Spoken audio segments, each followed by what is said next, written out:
बहुत इंपॉर्टेंट है ये। हेज लॉ क्या कहता है?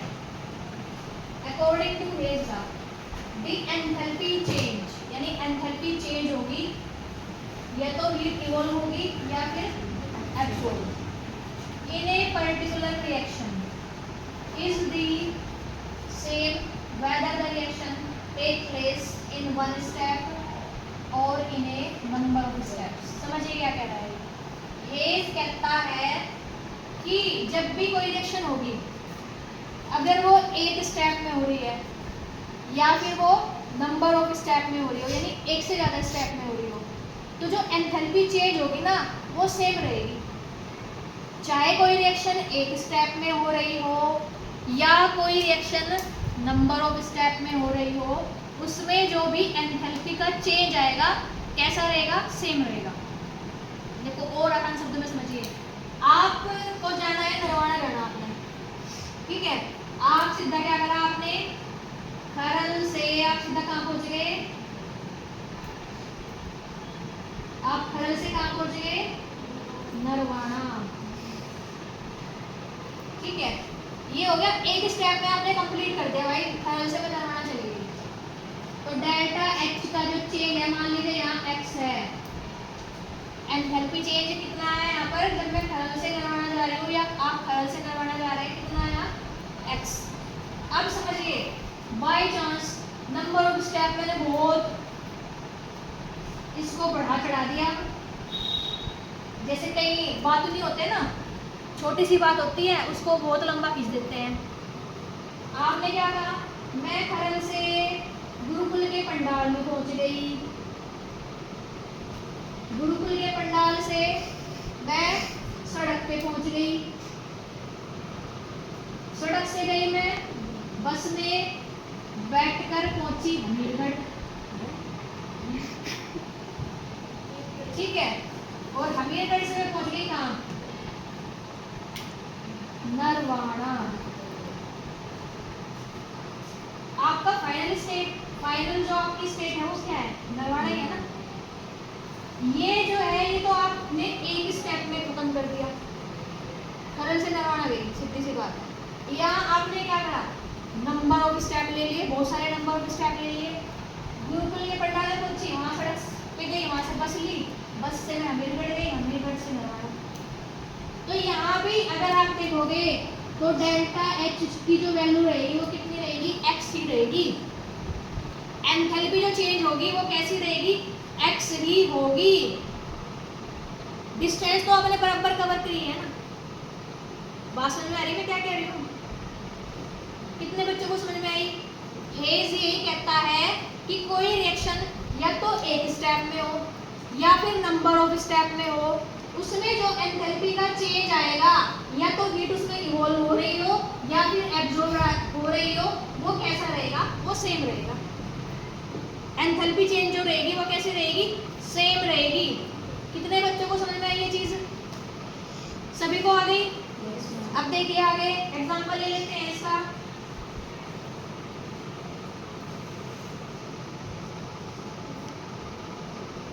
ये कोई ए रेक्टेंट है, ये कन्वर्ट हो रहा है किसमें?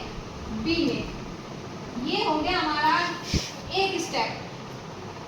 यहाँ डेल्टा एच एंथैल्पी चेंज हो रही है कुछ ना कुछ। उसके बाद ए से हमने डायरेक्ट सीधा बी नहीं बनाया, बल्कि पहले हमने क्या बनाया?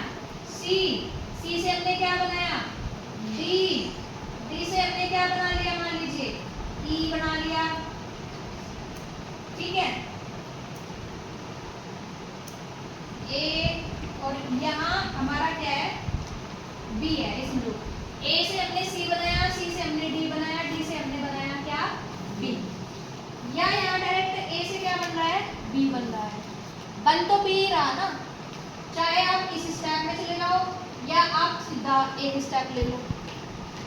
तो यहाँ पर अगर देखें, यहाँ डेल्टा एच की वैल्यू कुछ ना कुछ होगी। मान लीजिए वो एक्स ही है, एक्स है। यहाँ देखो जब आप ए से सी कर गए उसको मानेंगे डेल्टा एच वन, यहाँ ये हो जाएगा डेल्टा एच टू, ये हो जाएगा आपका डेल्टा एच थ्री और ये हो जाएगी आपकी डेल्टा एच। ए से जब आप बी की तरफ जा रहे हैं तो देखो क्या करेंगे, डेल्टा एच निकालने के लिए आप इन सब की एंथैल्पी को जोड़ दोगे।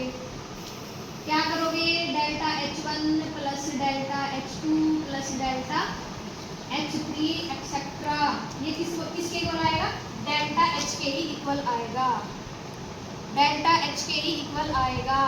यानी आपने रिएक्शन चाहे एक स्टेप में करी हो या आपने नंबर ऑफ स्टेप में की हो, जो एंथैल्पी चेंज होगी वो क्या होता है, सेम ही रहेगा।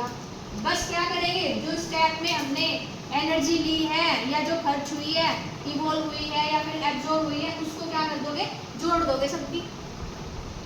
तरल से पंडाल में गई, जो एनर्जी लगी जो जोड़ दीजिए उसको, पंडाल से आप सड़क पे गए, एनर्जी जो लगी जोड़ दीजिए।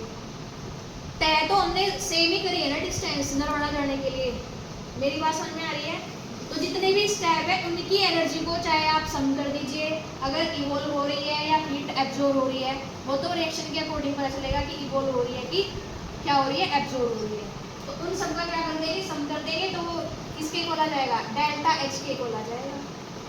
क्या मेरी बात समझ में आ रही, क्या कहता है हेज, हेज यही कहता है कि कोई रिएक्शन चाहे वन स्टेप में हो रही हो या नंबर ऑफ स्टेप में हो रही हो, उसकी जो एंथैल्पी चेंज है वो कैसी रहेगी, कैसी रहेगी, सेम रहेगी। बात समझ में आई। एग्जांपल लेते हैं अब।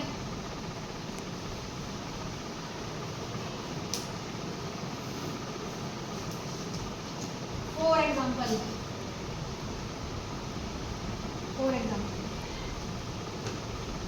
ये कार्बन है, सॉलिड फॉर्म में है, प्लस इसने ऑक्सीजन यानी गैस के साथ रिएक्शन करके क्या बना दिया, CO2 गैस दे दी, CO2 बना दी। यहाँ पर इसमें जो हीट यानी डेल्टा H जो है इसकी वो कितनी है, -395.4 होगा शायद, आई थिंक ऐसा ही है, 393.5 किलो जूल है। इतनी हीट इसमें से क्या हो रही है, रिलीज, निकल रही है बाहर। तो देखो ये तो हो गया हमारा एक स्टेप, समझिए, कार्बन सॉलिड फॉर्म में है, ऑक्सीजन गैस फॉर्म में है, दोनों ने रिएक्शन करके क्या बना दिया, कार्बन डाइऑक्साइड। अब ये तो फर्स्ट स्टेप हो गया। अब अगर इस रिएक्शन को मैं नंबर ऑफ स्टेप में कराऊं, सबसे पहले देखो मैं क्या करती हूँ, ये कार्बन ले लिया सॉलिड फॉर्म में, प्लस यहाँ ले लेती हूँ मैं हाफ मोल ऑक्सीजन के O2 के, ये भी क्या है यहाँ पर गैस है, तो ये मिलकर के बना देगा CO, कार्बन मोनोऑक्साइड बन गई यहाँ पर, कार्बन मोनोऑक्साइड, और ये भी क्या है यहाँ गैस। यहाँ पर जो डेल्टा H है उसकी वैल्यू कितनी है, -200 कितनी है, बताओ कितनी है, -110.5 किलो जूल। समझ रहे हो। अब देखो हमें तो क्या बनाना है, CO2 बनाना ना। अब मैंने क्या करा, जो CO था CO ले ली, प्लस हाफ क्या ले लिया, फिर से O2 ले लिया, ये भी गैस है, ये भी हमारी गैस है, और इसने मिलकर के क्या बना दिया, CO2। बात समझ में आ रही। यहाँ पर डेल्टा H की वैल्यू कितनी आई, -283.0 किलो जूल। क्या मेरी बात समझ में आ रही। अब ये दो स्टेप में हुई है रिएक्शन, बन तो रही CO2 ही, यहाँ तो डायरेक्ट कार्बन रिएक्शन करी ऑक्सीजन के साथ, CO2 बन की टोटल एनर्जी कितनी, -393.5 किलो जूल। अब हम क्या करें, स्टेप में ले इसको, कार्बन लिया, हाफ O2 लिया, क्या बना पहले, कार्बन मोनोऑक्साइड, उसके बाद कार्बन मोनोऑक्साइड की फिर से रिएक्शन करा दी, हाफ O2 के साथ में क्या बन गया, फाइनली CO2 बन गया। यहाँ पर डेल्टा H की वैल्यू -110.5 किलो जूल है, यहाँ पर कितनी है, -283.0 किलो जूल है। दोनों को ऐड कर दीजिए, ये तो कहता है hedge law, number of step जो है उनको क्या कर देंगे, हम सम कर देंगे।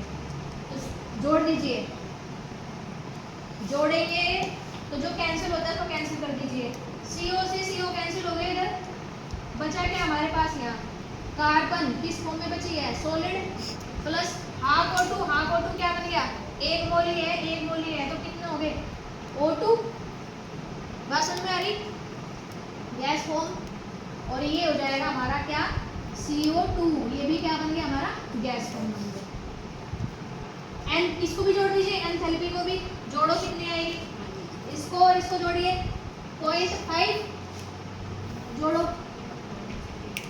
0.5 और 3 8 और 1 9 2 और 1 3, बात समझ में आई, किलो जूल।